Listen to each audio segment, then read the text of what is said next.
Hallöchen, heute schaue ich mir die neuen POM Pink und POM Silver Switches von Akko an, die zu den drei neuen Reihen Crystal, POM und Cream gehören, die Akko in letzter Zeit released hat. Die POM Pink, Silver und Brown werden von KTT produziert. Es sind 3-Pin Plate-Mounted Switches und wie bei Akko typisch sind die Switches komplett in derselben Farbe. Top Housing, Bottom Housing und Stem sind komplett aus POM, wie der Name des Switches schon sagt, das ist eine Art Plastik. Akko hat entgegen der POM Switches von Novelkeys und Kale, den NK Creams, einen relativ großen SMD-Slot für LED-Beleuchtung vom PCB. Die Pinks haben eine 45 Gramm und die Silvers eine 43 Gramm schwere Spring. Die Travel Distance des Silvers liegt bei 3 mm, wobei der Switch ab 1 mm auslöst. Das ist halt auch dieses Gaming-Branding-Stuff von Akko, weil der Switch einfach insgesamt schneller ist und nicht nur die Spring einfach viel leichter ist als andere.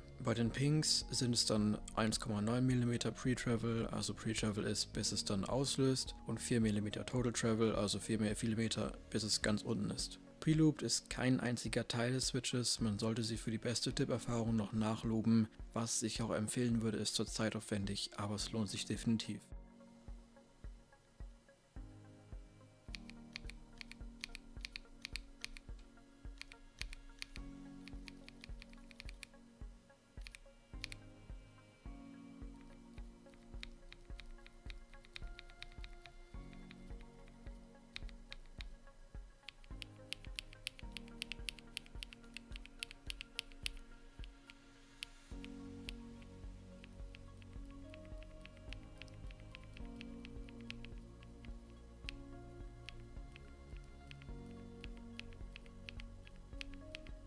Nachdem ich den Soundtest nun gemacht habe, kann ich sagen, sie fühlen sich fast so an wie leichte Tactiles. Der Bottom-Out ist scharf und leicht taktil. Dank dieser Taktilität sind die Pinks meiner Meinung nach ein gutes Mittelmaß für diejenigen, die sich nicht zwischen linear und taktil entscheiden können. Die Silvers sind da schon eher auf der linearen Seite, schnell, smooth und somit gut geeignet für Gaming.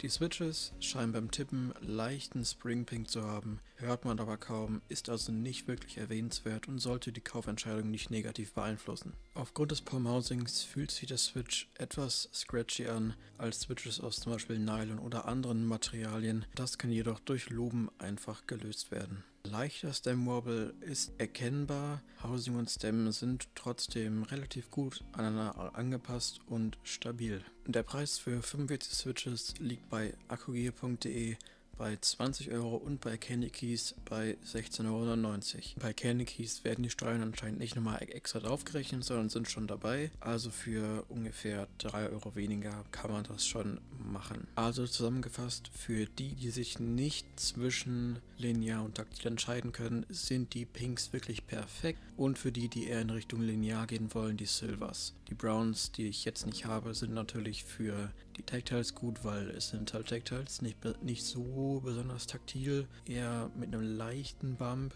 aber es ist ein guter Start in die taktilen, und sonst bietet Akko ja auch etwas taktilere, wie zum Beispiel die Jelly Purples an. Und zuletzt noch was in eigener Sache, und zwar habe ich bzw. werde ich einen eigenen Shop eröffnen, den werdet ihr unter nickkeys.de finden, das verlinke ich euch mal in der Beschreibung, ist momentan noch in Arbeit, also die Website und der Shop, nur die Domain steht schon mal. Aber bisher ist da ein Produkt geplant, ist auch schon auf der Instagram-Seite, die verlinke ich euch ebenfalls, und das ist mein eigener Switch, den blende ich euch mal eben ein. Wenn ihr noch irgendwelche Verbesserungen da habt oder Ideen oder irgendwas anderes, dann schreibt einfach einen Kommentar oder eine DM über Discord oder Instagram. Und damit kommen wir zum Ende des Videos.